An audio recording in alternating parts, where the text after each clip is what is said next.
terdakwa Richard Eliezer Pudiang Lumiu sehat jasmani dan rohani serta cakap dalam menjalani proses persidangan. Dengan demikian, unsur barang siapa telah terbukti dan terpenuhi secara sah dan meyakinkan menurut hukum. Unsur dengan sengaja.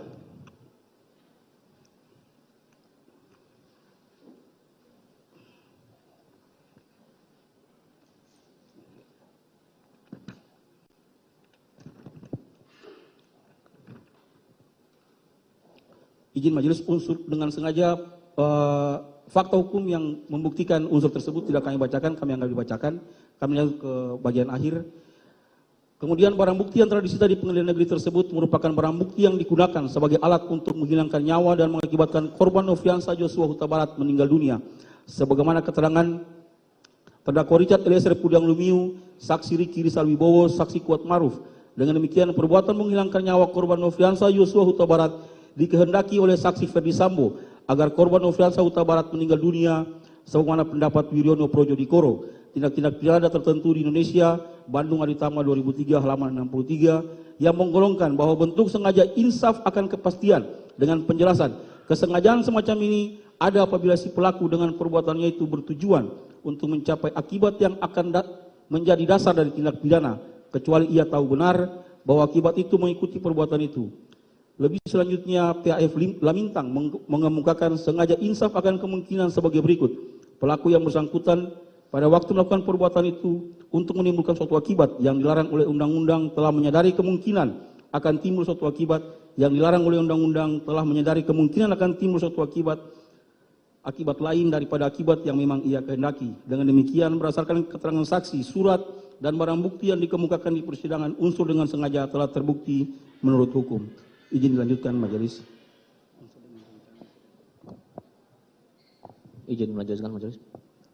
Unsur dengan rencana terlebih dahulu, yakni tindakan yang dilarang ialah merampas nyawa orang lain.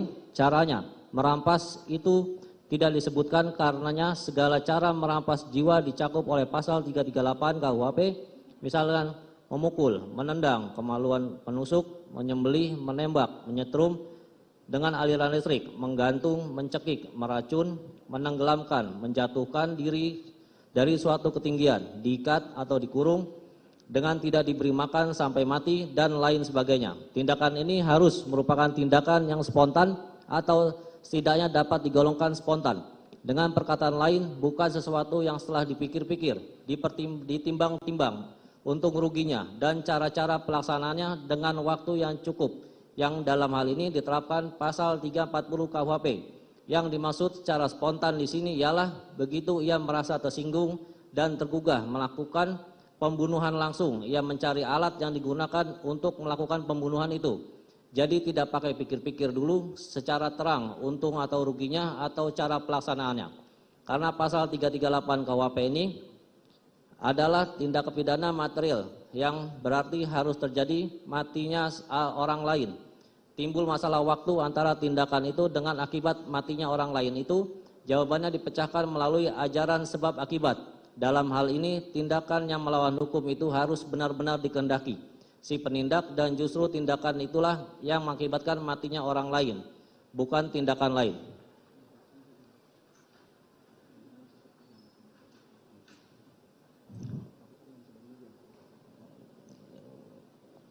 Izin.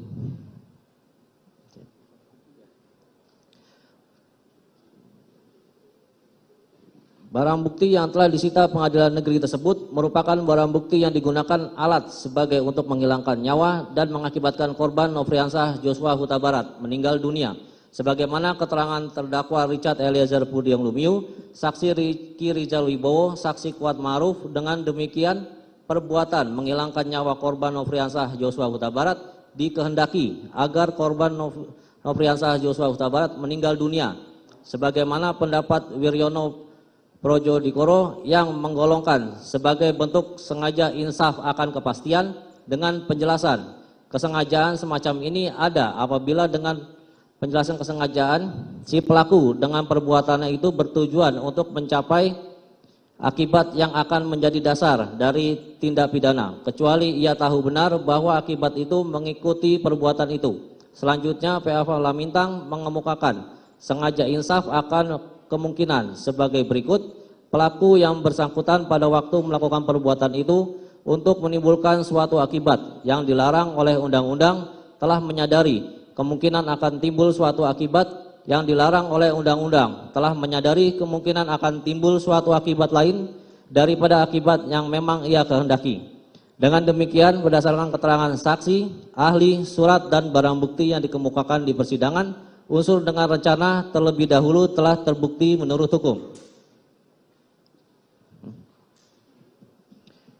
Unsur merampas nyawa orang lain, yakni bahwa setelah kami jaksa penuntut umum menguraikan unsur pasal 338 KUHP, yaitu unsur dengan sengaja dihubungkan dengan unsur fakta hukum yang ada, sekarang kami jaksa penuntut umum akan menguraikan unsur merampas nyawa orang lain terhadap perkara terdakwa Richard Eliezer Pudiang Lumiu, sebagaimana pendapat Dr. Andes PAF Lamintang Esa dan Theo Lamintang Esa dalam buku delik-delik khusus kejahatan terhadap nyawa, tubuh, dan kesehatan, bahwa pengertian menghilangkan nyawa orang lain adalah perbuatan pelaku yang menyebabkan orang lain kehilangan nyawanya atau meninggal dunia atau mati. Tindak pidana pembunuhan merupakan suatu tindak pidana material atau material delik, yakni suatu tindak pidana yang baru dapat dianggap sebagai telah selesai dilakukan oleh pelakunya dengan timbulnya akibat terlarang, yaitu yang tidak dikehendaki oleh undang-undang. Rumusan ketentuan pasal 338.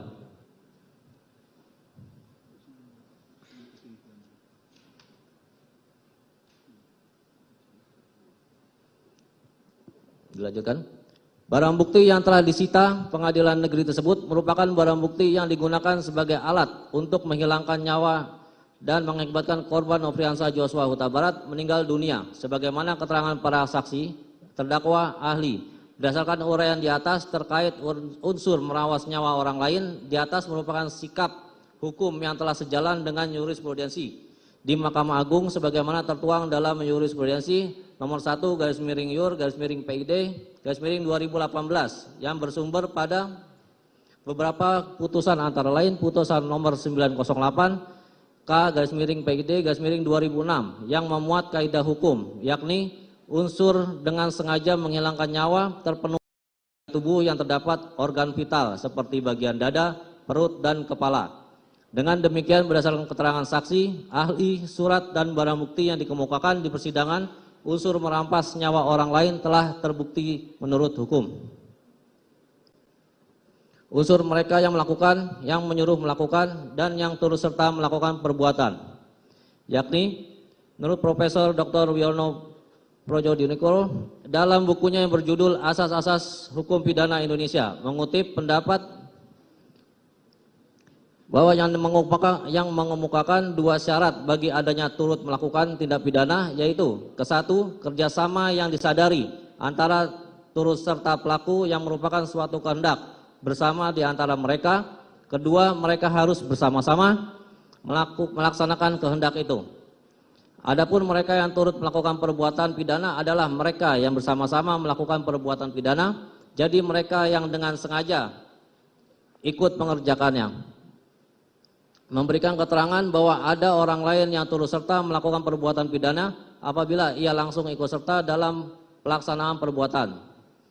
Tetapi janganlah diartikan dalam hal turut serta melakukan itu tiap-tiap peserta harus melakukan perbuatan pelaksanaan. Yang utama adalah dalam pelaksanaan perbuatan pidana itu ada kerjasama yang erat antara mereka itu. Hal inilah yang merupakan hakikat dari turut serta melakukan. Jadi untuk menentukan adanya turut serta melakukan perbuatan itu harus melihat pada perbuatan masing-masing peserta dalam hubungan dan sebagai kesatuan dengan perbuatan peserta-peserta lainnya.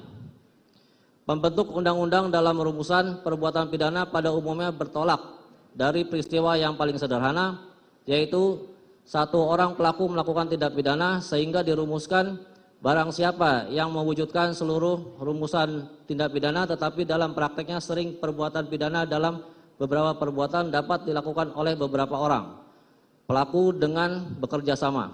Dalam rumusan tindak pidana tersebut, mereka yang bukan pelaku tidak mewujudkan sendiri seluruh isi tindak pidana, tetapi satu atau cara lain dengan memberikan bantuan dalam pelaksanaan, seperti dalam rumusan terlihat pertanggungjawaban dan dapat dipidananya si pelaku.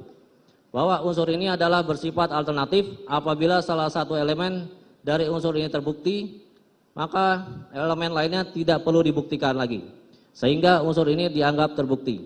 Bahwa unsur dalam pasal 55 ayat 1 ke 1 KUHP ini dikenal pula dengan unsur secara bersama-sama, di mana perbuatan dilakukan oleh dua orang atau lebih yang masing-masing akan mempunyai kedudukan dan peranan yang sama. Atau mungkin tidak sama, yang penting di antara para pelaku terdapat kerjasama secara sadar dan masing-masing telah melakukan perbuatan pelaksanaan, di mana pasal ini terdiri dari A. Yang melakukan adalah pelaku sempurna atau penuh, yaitu yang melakukan sesuatu perbuatan yang memenuhi semua unsur yang dirumuskan dalam suatu tindak pidana. B.